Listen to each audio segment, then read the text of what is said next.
बिस्मिल्लाहिर्रहमानिर्रहीम। अस्सलामु अलैकुम। आप देख रहे हैं K92 न्यूज़ और मैं हूं नाइला भट्टी। शामिल करते हैं आज की अहम खबरें।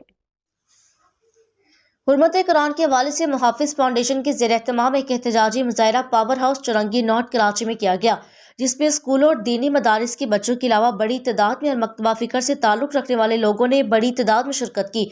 इस मौके पर समाजी रहनुमा मोहम्मद सदीक सवार पेटने ने कहा कि आज के इस एहतजाज में हमारे मुस्तकबिल के ममारों ने शामिल होकर साबित किया कि आइंदा हमारी क़यादत इन बच्चों ने संभाली है। ये बच्चे अवाम बड़े अदब के दायरे में पुरसकून अपना एहतजाज कर रहे हैं। दूसरी जानिब स्वीडन, हालैंड और डेनमार्क जैसे ममालिक जो अपने आप को तालीम याफ्ता कहते हैं, जो मुसलमानों के जज्बात से खेलते हैं, हमारे कुरान की बेहुरमती, हमारे नबी अकरम सल्लल्लाहु अलैहि वसल्लम की शान में गुस्ताखी करते हैं, हम बहैसियत मुसलमान कभी भी इस बात को बर्दाश्त नहीं करेंगे।